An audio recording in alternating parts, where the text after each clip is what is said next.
Good afternoon बच्चों। आज हम लेसन नंबर 30 पढ़ेंगे बीमा।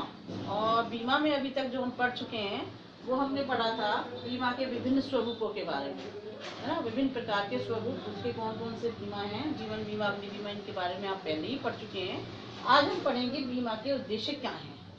जैसा कि इसके उद्देश्य हम इसके बारे में पढ़ चुके हैं कि बीमा काम क्या करता है, जोखिमों के विरुद्ध कार्रवाई करता है। यानी किसी भी व्यक्ति को किसी भी संपत्ति से या जीवन से संबंधित यदि कोई जोखिम है तो उसके विरुद्ध आपको सुरक्षा प्रदान करने का कार्य बीमा का होता है। तो बीमा का पहला उद्देश्य यही है कि ये जोखिमों के विरुद्ध कार्रवाई करता है।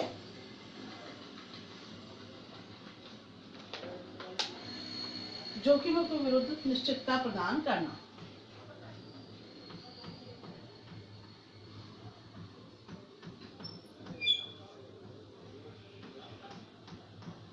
विरुद्ध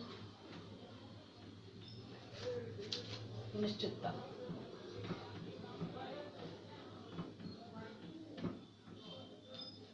तो ये जोखिमों के विरुद्ध निश्चितता प्रदान करता है।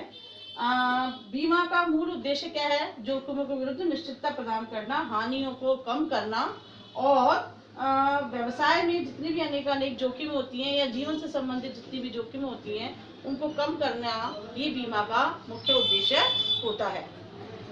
इसमें से कुछ जोखिमें जैसे कि निश्चित ये जो जितनी भी जोखिमें जो उत्पन्न होती हैं, इन जोखिमों को कम करने के लिए बीमा क्या करती है?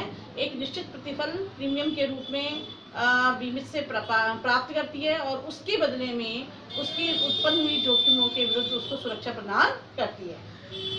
ध्यान इसमें बीमा के द्वारा किसी व्यक्ति की जोखिम को केवल निश्चित किया जा सकता है, किंतु कार्य विशेष में विद्यमान जोखिम को कम या समाप्त नहीं किया जा सकता है। जैसे इसमें बताया कि अगर कोई जोखिम उत्पन्न हो रही है तो उस जोखिम को उसको जोखिम का पता लगाया जा सकता है, कितनी जोखिम उत्पन्न होगी, है ना।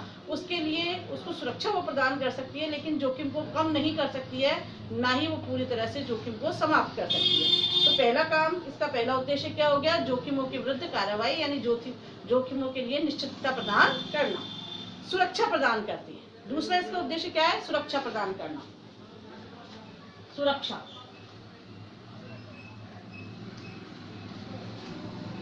प्रदान करना। दूसरा इसका महत्वपूर्ण जो उद्देश्य है वो सुरक्षा देना है।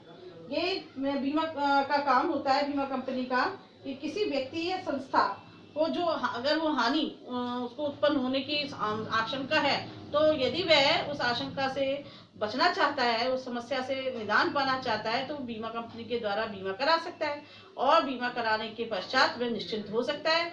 जब भी कभी उसको उतने समय के दौरान यदि कोई हानि उत्पन्न होती भी है, कोई जोखिम उत्पन्न होती भी है, तो बीमा कंपनी के द्वारा उस जोखिम के लिए उसको सुरक्षा प्रदान की जाती है। बीमा जोखिमों को रोक नहीं सकता है, लेकिन उन्हें और घटा भी नहीं सकता है, लेकिन उनके विरुद्ध उसे सुरक्षा प्रदान आवश्यक रूप से कर सकता है। बीमा के जरिए कोई व्यक्ति अपनी संपत्ति, मकान, फर्नीचर या मूल्यवान वस्तुओं आदि का बीमा कराकर सुरक्षित महसूस कर सकता है, सुरक्षा प्राप्त कर सकता है। तीसरी इसकी जो उसका उद्देश्य है, जोखिमों का विभाजन करना या फैलाव। तो जोखिमों का विभाजन तीसरा उद्देश्य है इसका। जोखिमों का विभाजन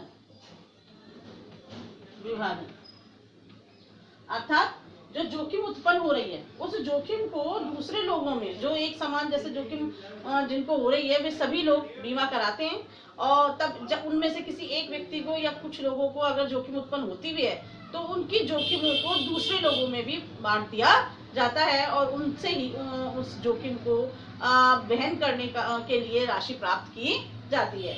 जैसे हमारी बुक में दिया हुआ है कि निसंदेह आपदा या जोखिम तो बीमित व्यक्ति को ही वहन करनी होती है। इससे उत्पन्न होने वाली आर्थिक हानि को उन लोगों में विभाजित कर दिया जाता है जो एक ऐसी हानि से सुरक्षा चाहते हैं। इसलिए सर विलियम बेवरिज ने लिखा है कि सामूहिक रूप से जोखिम उठाना ही बीमा है। बीमा के अंतर्गत समान प्रकार की जोखिमों से घिरे हुए व्यक्ति प्रीमियम के रूप में से एक कोष में अंशदान करते हैं और उनमें से किसी भी सदस्य की हानि होने पर उस कोष से क्षतिपूर्ति कर दी जाती है। इस प्रकार बीमा में एक व्यक्ति की हानि को अनेक व्यक्तियों में बांट करके वहन कर लिया जाता है। और इसमें लास्ट हम इसमें टॉपिक पढ़ेंगे जोखिमों का मूल्यांकन करना। बीमा का अगला जो उद्देश्य है वो जोखिमों का मूल्यांकन करना है, अर्थात जिस जोखिम के लिए बीमा कंपनी बीमा करती है उसमें कितनी जोखिम उत्पन्न होगी इसका मूल्यांकन किया जाता है।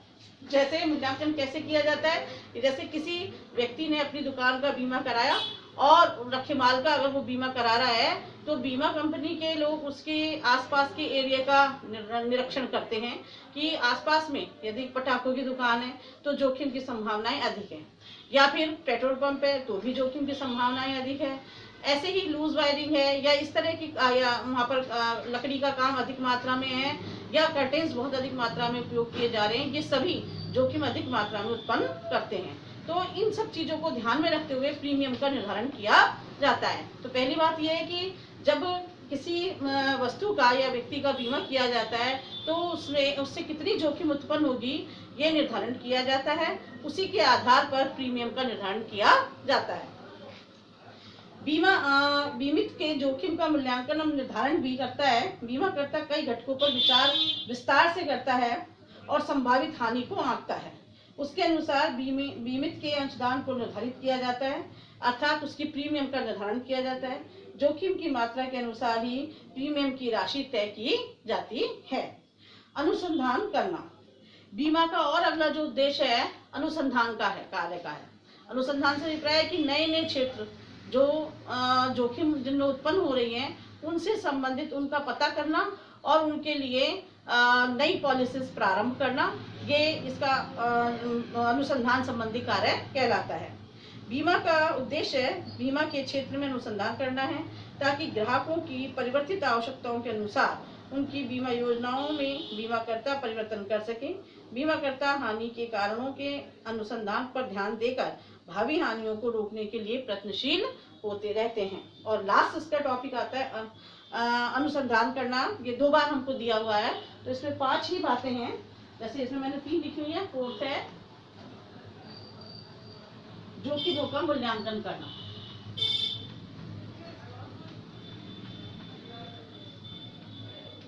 विभाजन और मूल्यांकन,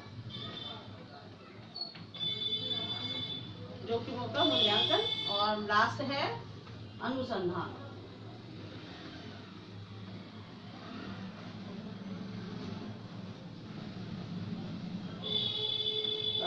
तो ये 5 बच्चों इसमें बीमा के उद्देश्य थे, ये हम पढ़ चुके हैं।